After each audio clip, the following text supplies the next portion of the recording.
Hi, this is Roger, thanks for dropping by. Sunday Orchid Chat today, bits and bobs and news and what's going on as usual. And then I did ask for some requests in my last video. I didn't get many, but one lucky person's going to get their wish come true. So we have to wait and see who it is. Well, I don't know who it is without going to look it up, but they'll know who they are, won't they? Yes, so what's going on?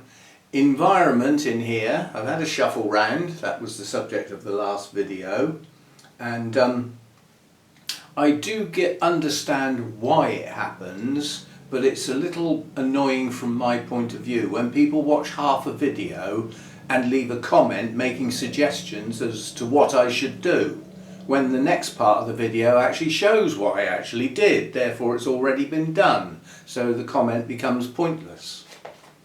Now I know some of my videos are pretty long and people's time is often precious, so you know that's life. But nonetheless, you know, watching a small part of a video and making a comment doesn't always work, yeah, because you've missed the point often by not sort of watching through, even if you skip it through in little bits, hint hint. But yes, so the environment in here, we've had a shuffle round, that's good. As far as my temperature control in here is concerned, I normally get around 20-21 degrees daytime temperature now, which is achieved by opening this door after it gets light and then closing it down as it starts to get dark. That allows some heat to come out of the house.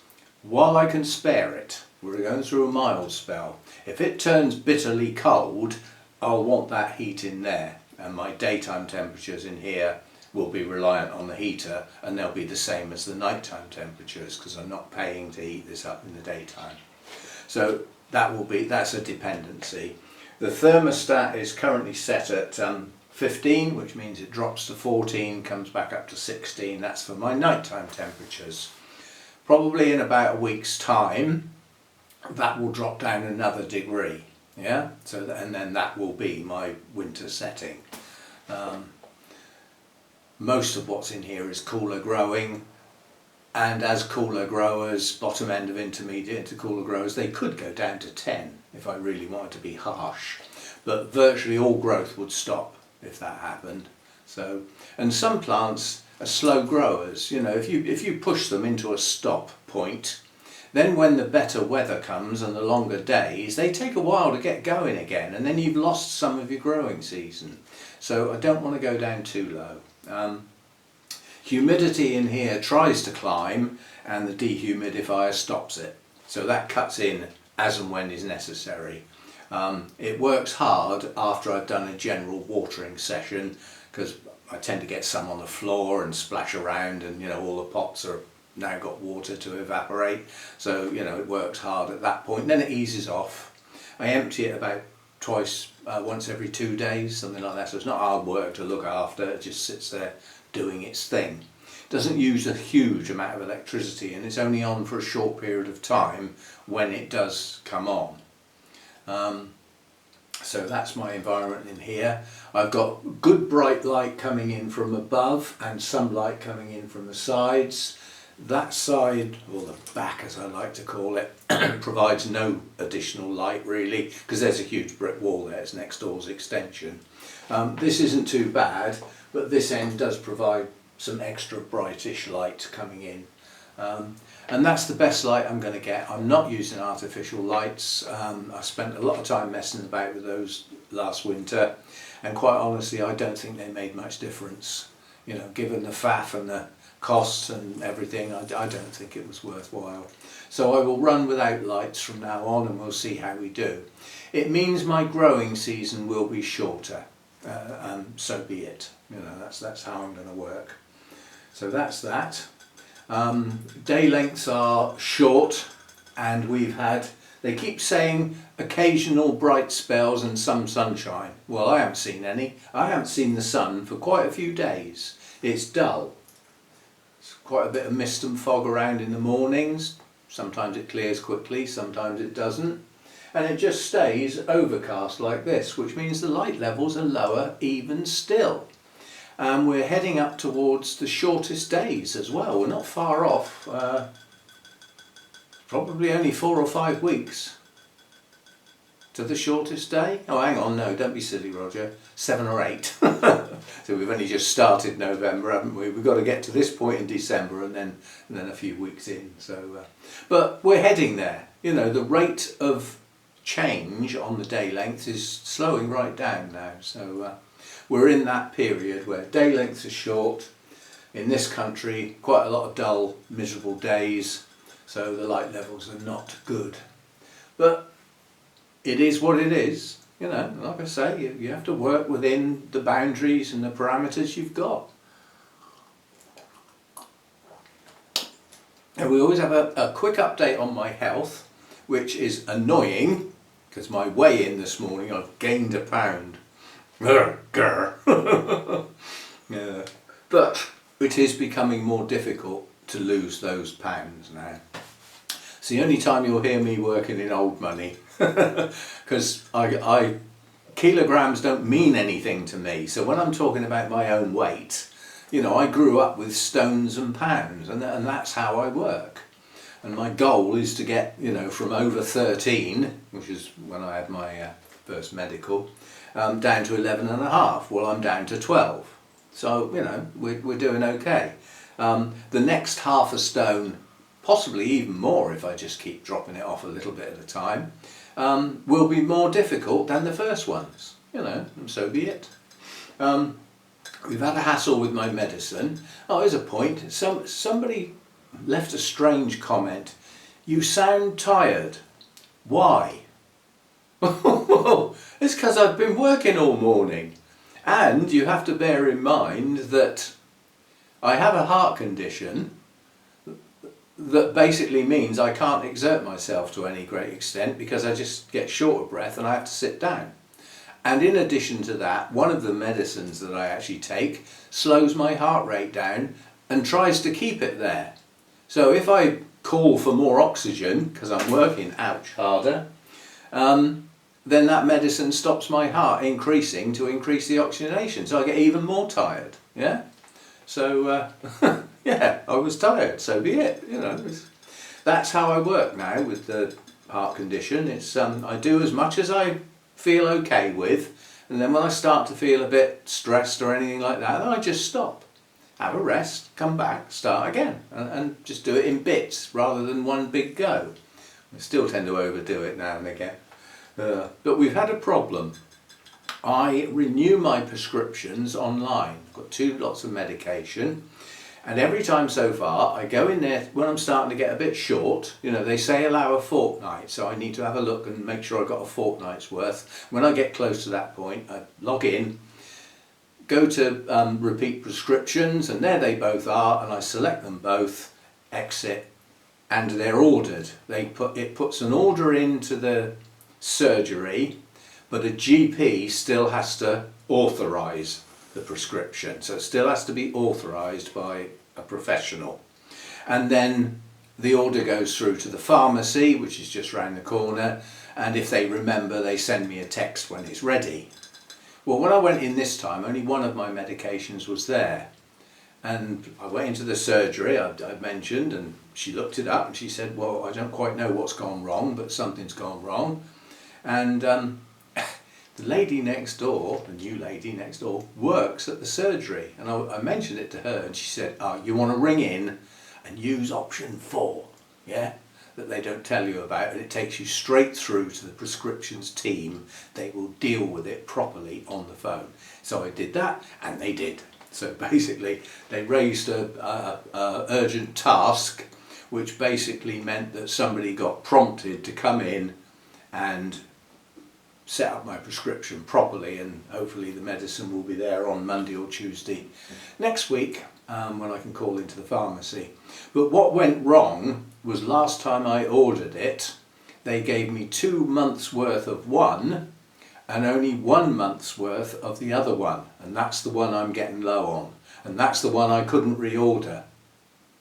So there was a little bit of a complication, but hopefully it's sorted out now. Otherwise I shall have to go somewhere and start banging on counters, because I don't really want to run out of something I'm supposed to take. So that's that.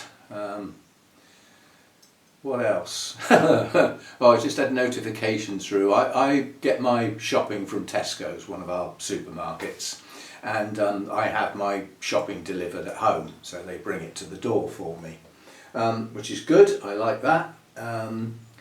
However, when it gets towards Christmas, everybody wants to book slots to have their Christmas shopping, yeah? I pay for my deliveries a month at a time, and I pay a set amount, and if I don't use it up, I get a refund. If I go over the top, I get free deliveries because it's a set amount, so it's well worth doing for me. And as that type of customer, I get privileged access to the Christmas slots. So at 6 o'clock on Tuesday morning, the slots become available. I've got to log in, and I'll be put in a waiting room and told roughly how long I've got to wait. And then when I get my slot, you know, the dates and times will come up. I can book the one I want, if it's still available, or somewhere near it, and then order a couple of items to book that in place. Don't have to do my Christmas shopping, I just need to put a couple of things in the basket, so to speak, and then log out, and that's my Christmas slot booked. So I mustn't forget that. That's important, because they just rocket away, those slots. And Christmas is awkward this year, as it will be for a few years probably. It's in the middle of the week, which means Hannah probably is only going to be able to come down. She'll probably have to work on Christmas Eve. I'll pick her up later in the day, and you know, we'll have the evening for Christmas Eve, then we have Christmas Day and Boxing Day, and I take her back on Boxing Day ready to go to work, so she doesn't get long. What else is happening, whether I'm going to my son's this time, I doubt it, but so it'll be a short, sweet Christmas with probably just the two of us. We shall see. We're not big on presents and stuff, our family. We just basically, the family units stick with the kids, and that's it. Well, I've only got two now, and we don't do presents. I get a present from my son and Hannah, and they get money from me because I don't know what to get them, and I'd rather they got something they want or need, rather than me get something and then they sort of, oh, thanks Dad, just what I wanted. You know, that happens at Christmas, doesn't it? It's much better, I think, to either ask somebody, what do you want, and I'll get it for you, that sort of thing. That happens sometimes. Anyway, so yeah, it'll be a very short Christmas this year. But the days of the week change as the years progress. If a leap year is not involved, let me think. It's a leap year this year, isn't it? Divisible by 4, they say, well, which 2024 is divisible by 4. So if this year is a leap year, Christmas Day and Boxing Day next year in 2025, I believe, will be the same 2 days, so right in the middle of the week again. And then it will move. That's the process goes on. So that's that. My car has got to go in on Tuesday. It's got to have shock absorbers and springs and top mounts, because one of the shockers has gone and one of the springs is cracked, and you can't do shock absorbers and springs apparently without doing the top mounts. That just they have to go together. And I'm going to have the front discs and pads done, so I'll have a nice shiny, safe front end, bearing in mind on my car most of the braking is on the front end, and obviously that's the steering, yeah. So I had new tyres not so long ago, so I'll be going into winter with, you know, decent front end, which is the end you don't want to lose. I mean, I grew up, you know, my first few cars were rear wheel drive where you could play games, you know, could slide the back around. You know, you could slide up the road like that with the back end here, looking out the side window. You can't do that with front wheel drive, you'd be off the flipping road. Well, I can't anyway, so I don't.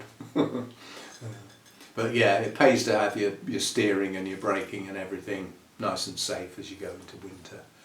We're not one of those countries, I mean, some countries you've got to have chains. you know, because they have so much snow and ice and everything. We don't have that over here.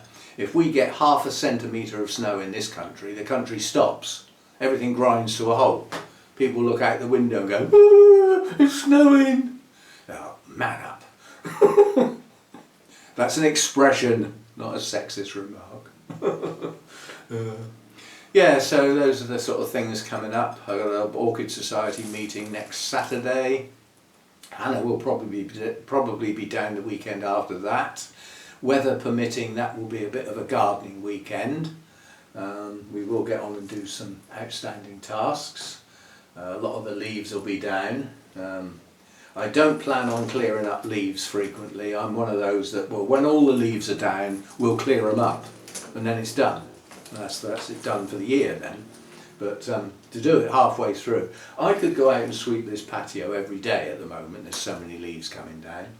Leaves have dropped off of my Acer there, virtually all gone. Bonsai. Leaves are dropping on the deciduous trees anyway. Don't want the leaves dropping on the pines, do we? Yeah, so you know, it's that time of year. The days are short. We haven't had much of a cold spell yet.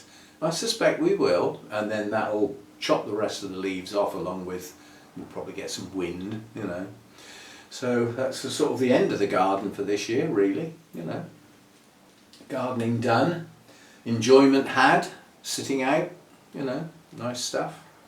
So that's that. There is a surprise which will arrive this week, so we will have an unboxing, and it is orchid related this time round, you know. Anything that comes out of a box I film is an excuse for a video, isn't it? But this is orchid related. You'll have to wait and see when it arrives. I don't know when that will be. I haven't been told yet. It's weekend at the moment, so you don't tend to get that information until packing and things like that take place, which is normally weekday stuff, isn't it? Right, so that's what's going on. My watering and feeding has changed. I now, in the normal pots, which is the bulk of my orchids, quite honestly, they are now getting a relatively low level feed with the Orchid Focus Grow that I got, and a little bit of CalMag added, but the overall TDS is quite a low level, about 150 to 200. I'm not that precise. Somewhere in between those two figures will do. And I tend to chuck my feed in somewhere between 6.3 and 6.6, in there somewhere, you know. I don't do the low one. I used to, you know, I used to do a 6.5 and then a couple of those, and then perhaps I'd do a sort of 5.7, 5.8. I'm not too happy with those low values because I use organic media. The organic media is going to have an element of acidity within it. So if I go in low, it's going to drop even lower, which it then becomes almost pointless, you know. It won't be absorbed very well. So that's that, and my cymbidiums are still getting fed quite high. They got watered and fed yesterday.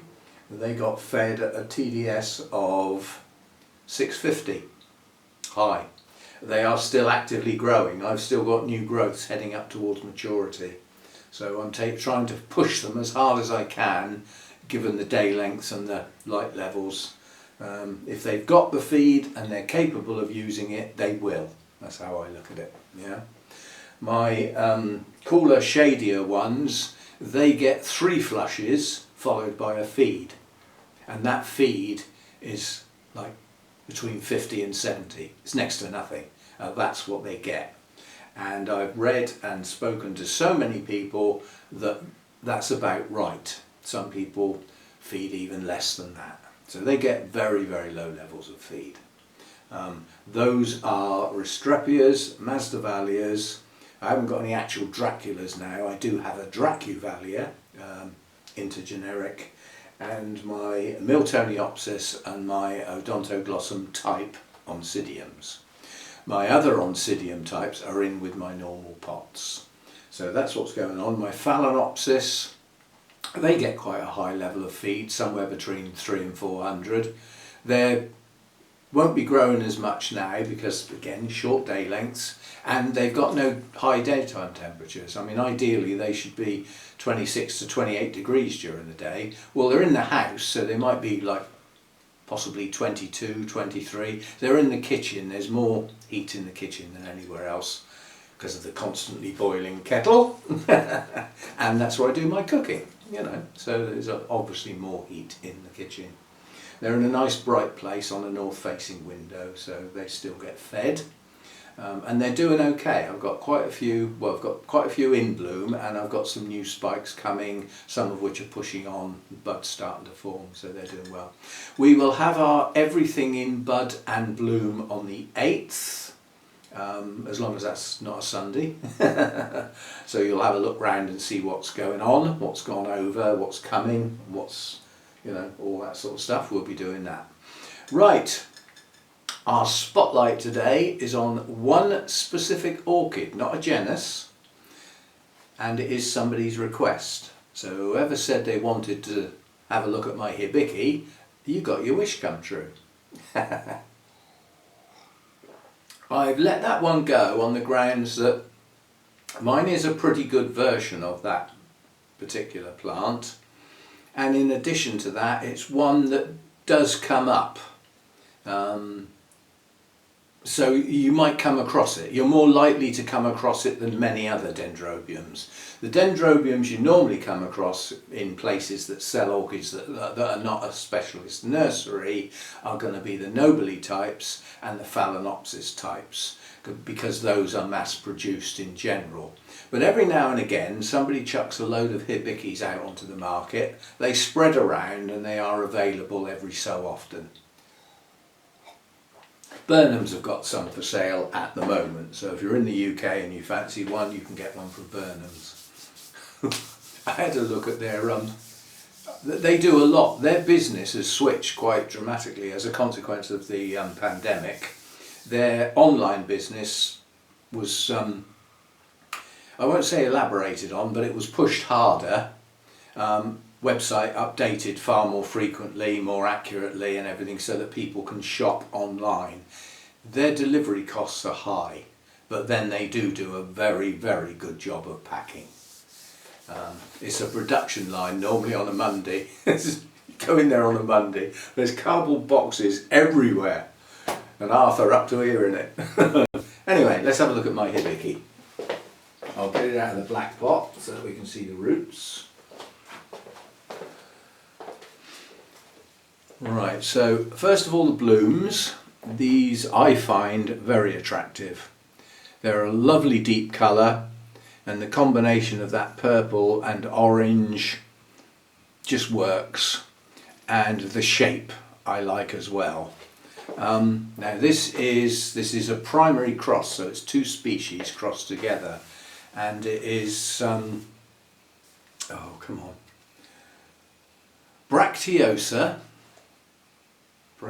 Something or other, that might not be right. I'll do pop-ups, they'll be right. And that is a warm to hot grower.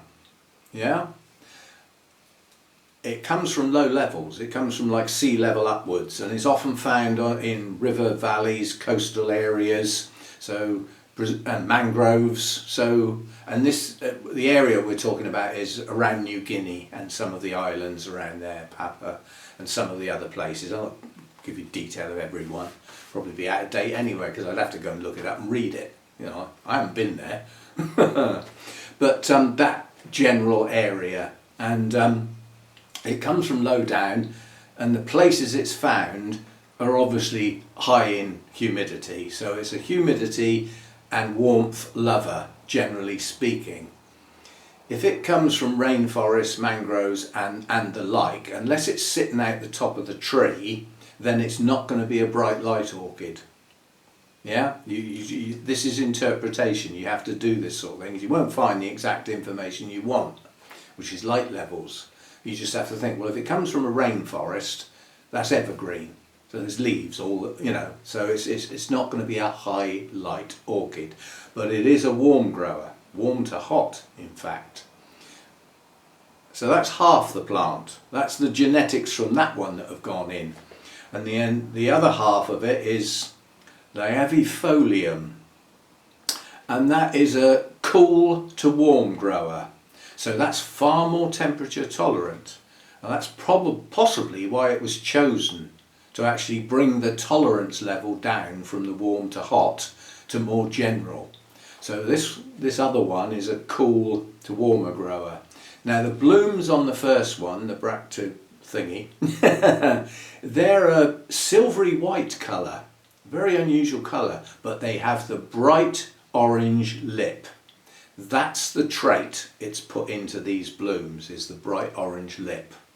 The laevifolium gives it the purple and the clusters, yeah, and some of the shape. Shape really comes from both plants. So the purple comes from one, the orange lip comes from the other.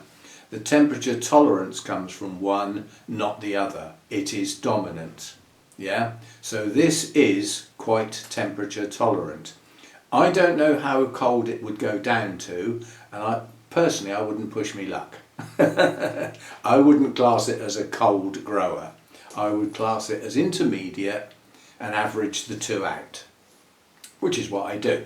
So there we go. Now this, for some reason, is growing incredibly well. So I'm tipping the plant up because it grows flat. All the canes come out sideways in most directions. I've got a little bit of a gap here, but generally speaking the canes are heading out sideways. They don't tend to want to grow upright.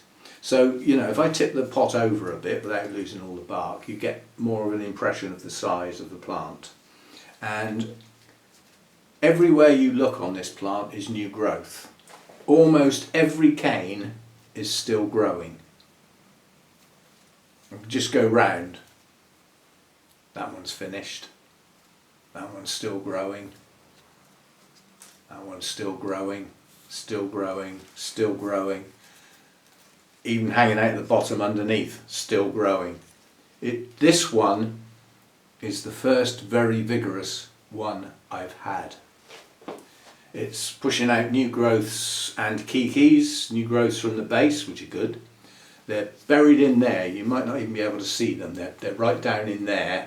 Several, 4 or 5 new growths just in that one little area. And then there's kikis growing as well. Yeah, so it's doing everything. It's also managed to generate a very good root system. Without that, the vigour wouldn't be there. It's for the size of the canes and the size of the plant, and being a dendrobium, this is quite a fine root system and is very readily branching. So you get a good network of growing tips. Yeah.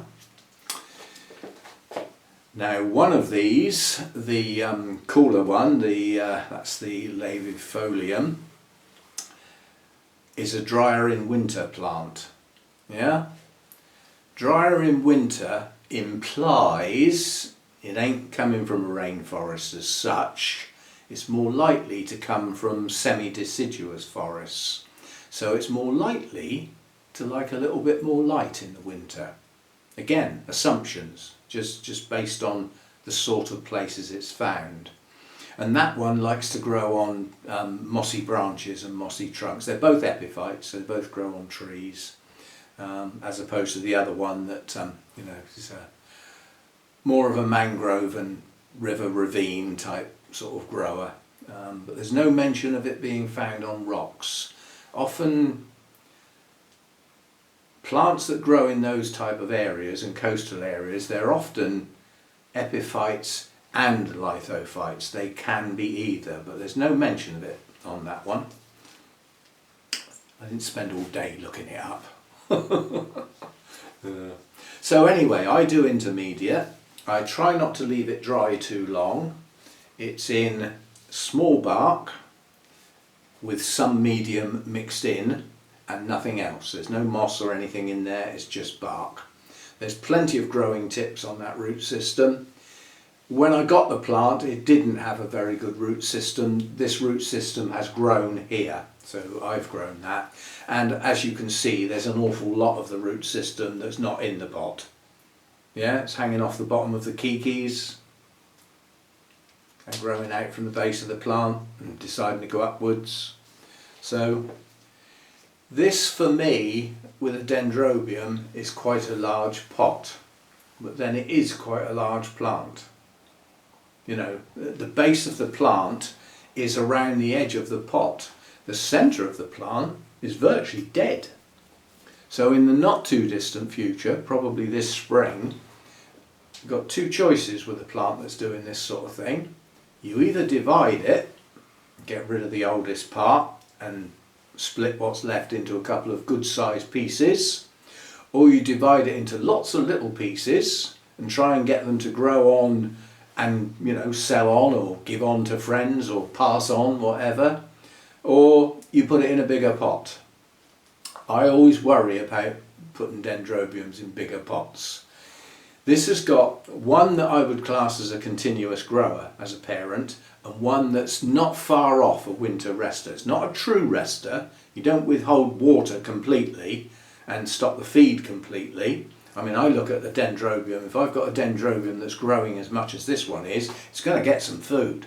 I don't care how short the days are, it's going to get some food because it's growing. It's actively growing. So I'm well pleased with this. It's not a brilliant blooming. They tend to bloom on the older leafless canes. So it's the type of Dendrobium that eventually will become deciduous. Yeah?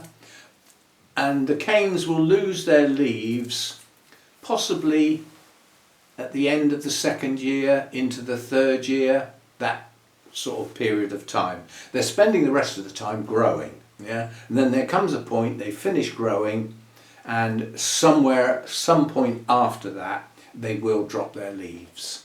And they tend to bloom on those leafless canes. And if you look at my blooms here, this little cluster here, that is on a leafless cane. I've only got about 3 or 4 leafless canes and they're that big.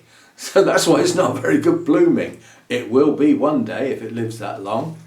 And then over here, this in fact is a leafless cane with 2 kikis coming out. So it doesn't look like a leafless cane. It's got one of its original leaves left, the cluster of blooms, a kiki coming out the back and a kiki coming out the side. So as hibikis go, I think this is possibly one of the biggest I've ever seen. It will grow mounted. I think this is my 4th one. I've killed 3, I think, possibly even 4. And some of those were mounted and they seemed to do okay for quite a while. They also seem to bloom quite well on mounted ones, and they seem to bloom for some time, and then when they've finished and there aren't any more buds, the plant just collapses and dies. Now I'm hoping that's not going to be what happens to this one. We don't want any of that nonsense. We want this one to carry on. It's doing well. I'm well pleased with it. Put it round that way so that we can actually see the blooms. So mine doesn't get a huge amount of light, but it obviously gets enough. It's growing well and it has managed to produce some blooms.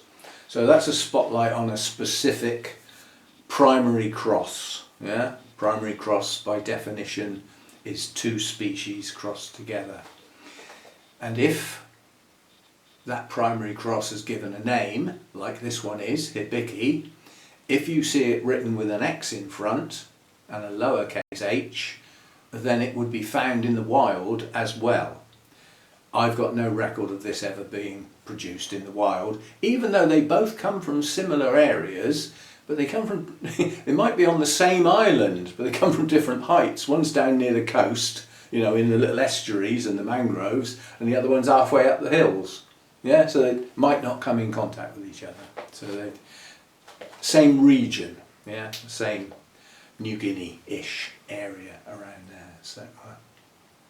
So there we go. That's a load of detail on one plant. a fair bit of that I already knew, but to know that I had looked it up in the past. You know, when I first got one of those, I thought, well, what's this one all about then? And I looked it up, and some of it I remembered, and some of it I had to refresh my memory this morning. So there we go. And as usual on Sunday, we do the thank yous. We thank you for anybody who watches this channel, and you get extra thank yous for actually doing a thumbs up at the end if you've enjoyed it, and leave a comment if you find something useful to say.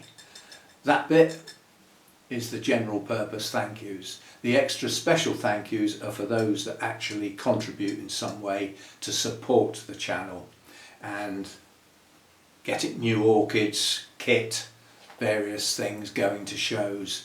Your contributions go towards all that. They go towards the collection and the maintenance of it. That's what that's for. And that can happen via the YouTube membership scheme. It can happen by super chats. I'm not quite sure how you do that, because I've only ever done one and I've forgotten how.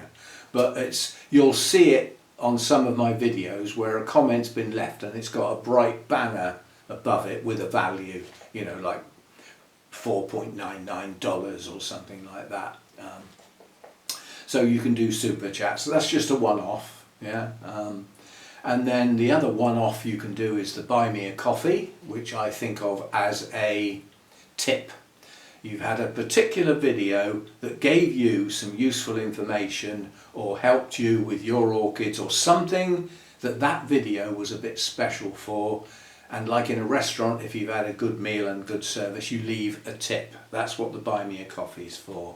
They're one-off contributions and they're all gratefully received. The Patreon site, where you become a patron to the channel, that's another way of contributing. That's a regular monthly subscription, as is the YouTube memberships. So those are the financial supporters, and again, big thanks to those. It all helps, it all goes in the pot. Yeah, I mean, the last show I went to, I came home with orchids. Well, they cost money nowadays and they don't seem to be getting cheaper. They seem to be getting more and more expensive, don't they? So plus I had to get there and get back, you know, 2.5 hours drive each way, plus fuel, you know, food and drink. I'm not going all day without any of that. So all this mounts up. So all the financial contributions go into the pot to help out with all that stuff. It's all greatly appreciated.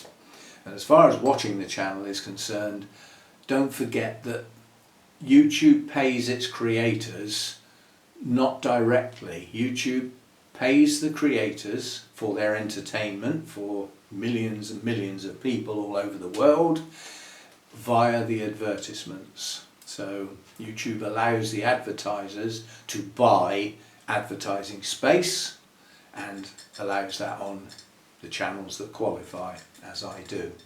So and just because the advert's there doesn't mean that creator gets any money. You have to watch the advert. You don't have to buy what they're selling.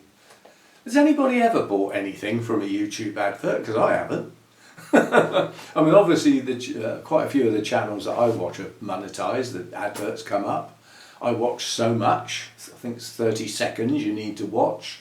If it's shorter than that, you need to watch all of it. But the long ones, 30 seconds and then skip if you can.